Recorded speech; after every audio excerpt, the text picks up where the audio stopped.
How are you, my internet family, and welcome back for another video. It's Melanie, and I just want to say this may be my last video for quite a while as a brunette. Getting a little bit of a hair transformation today. Wish me luck. But yes, vaginas. Today we are diving deep into the topic of female hygiene, because having a vagina and a vulva and a urethra very close to your bumhole, you know, it's a lot. There are a lot of things we need to worry about and a lot of things that can go wrong. In this video, I'm going to give you some tips that you absolutely need to know, things that I've learned through trial and error. Like, I have had so many infections over the years that I feel like many of them could have been prevented, and I just want to make your lives a little bit easier. As usual, I love to educate and empower people, and understanding how your body works is a great way to feel a bit more empowered. Before I start, this video is sponsored by the Always Daily Singles to Go liners, which come in this cute little pink package. They're a really great everyday handbag essential type product.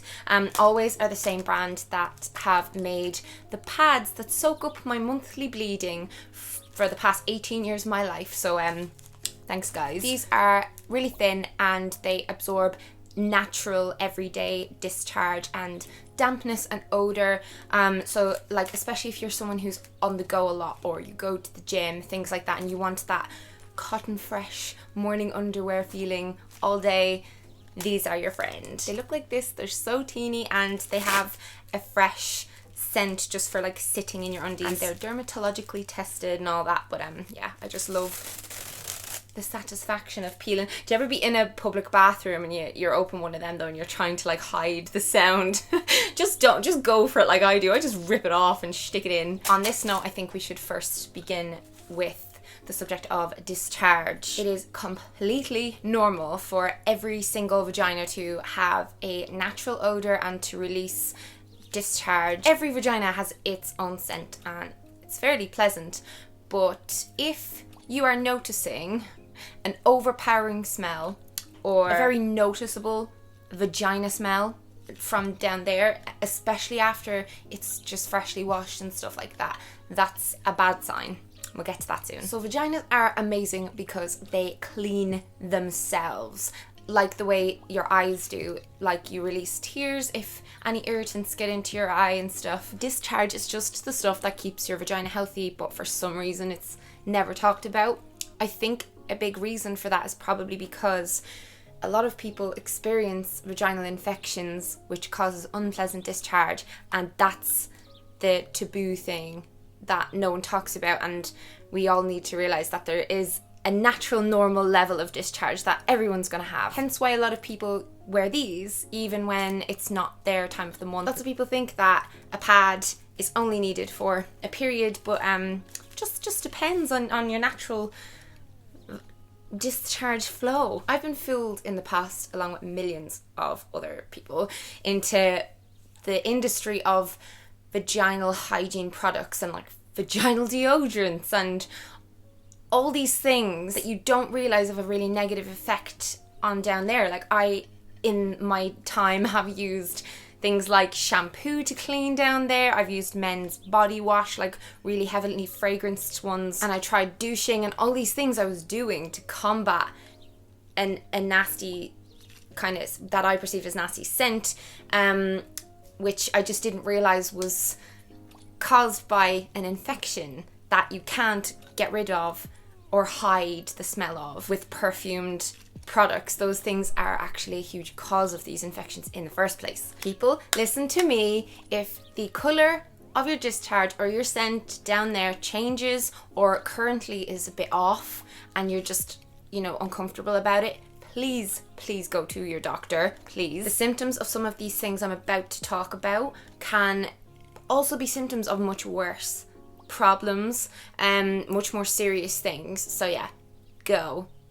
Call the doctor now. Pause the video now. Unless I haven't made it very clear by now, you do not ever need to clean inside of the vagina. So no douches, no soaps up in there inside. There are certain very mild like moisturizers such as Silcox base and stuff that are safe to use like on the outside, especially if you want a barrier between your vagina and while you're in the shower, because if you're using body wash, it's like running all down and it might end up between your legs and stuff. So that's one thing that I do sometimes that has helped. But in your vagina there is good bacteria, and this keeps in there healthy, and using these fragrance products can throw off the delicate pH balance in your vagina. Certain things, all of which I'm going to cover, can lead to a change in conditions down there, which can cause not STIs. It's important to note they're not STDs, like sexually transmitted, but they are really unpleasant. So I'll just tell you what they are, and then I'll tell you some more things that can cause them. Thrush, pain in anyone's ass who's ever experienced it, and I know it, you know it. Thrush is a vaginal infection that will produce an unusual clumpy white discharge. It'll smell quite yeasty and can sometimes be associated with a lot of itching down there. BV, or bacterial vaginosis, in my experience is much worse.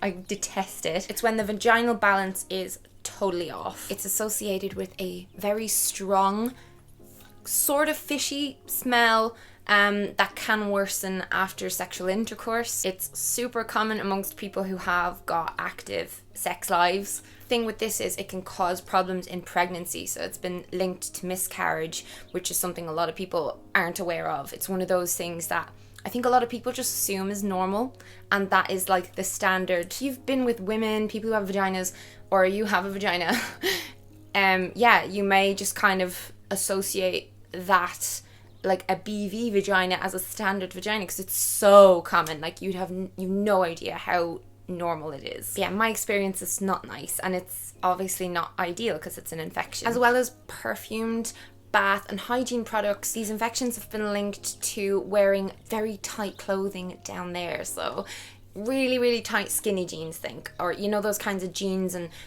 tights and underwear and stuff that sucks you all in and down there, and there's no room to breathe. Tight little sexy undies and stuff, all that stuff can wreak havoc. Cotton underwear is your best friend. Undies made out of cotton like these. I very, very rarely buy any silk underwear anymore. I do have a couple of pairs for special occasions, but I try, like if I want to sexy it up, I'll just get, you know, like the lace ones that have holes in them, and they'll have like cotton along the bottom. Reason being that this just allows more air to get at your vulva, at your vag. And I'd actually go as far as to recommend sleeping without underwear on. Sometimes, obviously, if you've got your period and stuff, you might not be able to, but letting as much air at them cookies as possible is a good thing. Also, something that doctors never really tell you is taking antibiotics for whatever reason can result in problems down there.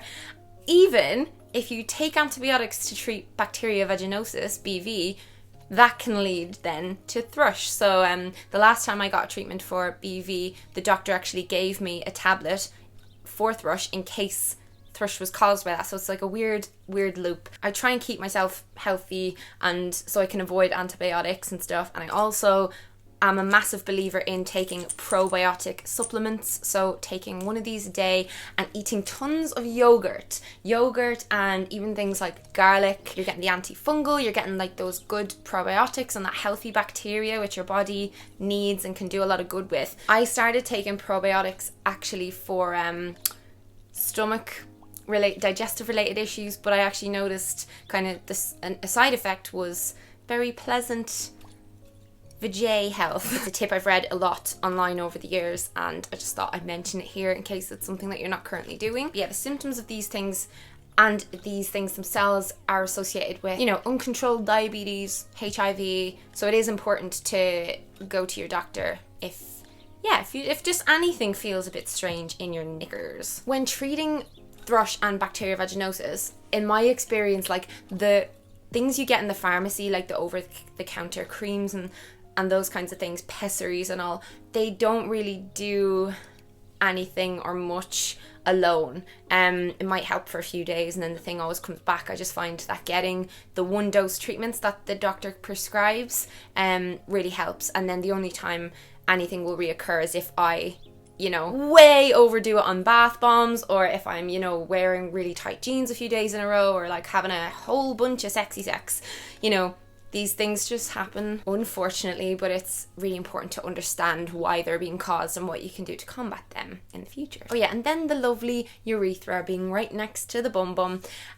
If you experience a burning feeling when you pee, a frequent urge to pee, going to the bathroom and really needing to pee but then only a tiny bit of pee coming out, if you feel pressure in your lower abdomen and stuff like that, you may have cystitis or a UTI. These things suck and are caused by inflammation of the bladder. It happens when bacteria from outside the body gets into the urethra somehow. But the thing is, it's very easy for it to happen. E. coli is a common culprit of this, but like, you know, they always say that people who are having a whole bunch of sex are very prone to getting cystitis and UTIs. But even if you're like a virgin and you're not having sex, you can still get these things just because of our anatomy. Our anatomy sucks so much. It's awful. It's ridiculous. So some tips: do as your mama told you and wipe front to back.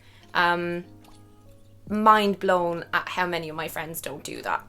Just saying. If you're very prone to UTIs, it's said that you should take showers over baths and be very gentle when washing down there. The classic advice is to always pee straight after sex and to drink a ton of water, like even right after sex, like drink a big glass of water and stuff. It's very easy to forget this though, because cuddling is nice. But just have that in your head. It's a habit that you have to get into. I'm currently trying to get into it now, but sometimes I just forget. Get up and pee after sex or suffer for days or weeks with pee problems, you know? And zero fragranced products down there as well when it comes to UTIs and cystitis and stuff. And then like finally on the water front, when I drink a bunch of water every day, like I'm guzzling water all day long, I notice everything looking and feeling better. Everything feels more clean. Everything, like my eyes are clearer, my nails grow stronger, my hair is better, my skin is better. My pee doesn't smell. Like, water is the fuel we run on, and it makes sense that our entire vagina area would be affected by how much water we're drinking, and our, you know, the bladder and all that stuff, flushing everything out. And also, I know I always talk about food and that, but like, you literally are what you eat. Simple as that. The food you eat is what your body uses in order to function and do things. And you know, they've even, there's like old wives' tales and stuff, which I've found to be true in my experience, of like when people consume a lot of fruits and stuff, and you know, even fruit juice, but like mainly just like fruits, eating like mango and pineapple and all that stuff, it affects the taste of down there. Like, so there's a lot to be said about diet and nutrition. Obviously, I'm not saying never eat pizza again, just include a lot of good things where and when you can, and I think it should make a difference. I hope you've enjoyed that wee talk on vaginas, and I just want to thank Always once again for sponsoring this video. Their daily singles to go liners are genuinely so handy. Say if you're going on a little date or whatever, like they're very easy to just whip out before anything happens with someone, or if you just want to feel a lot more confident in yourself and your hygiene and stuff like that, popping one of these in a couple of times a day is just so quick, and then you don't have any nasty undie stains at the end of the day. It's great. Don't forget to hit the like button if you enjoyed this, or if you want more videos kind of like this where it's chatty and relaxed but it's also a bit educational, because this was fun. I liked this, and I'll see you very soon in another video with a new hair colour. Bye.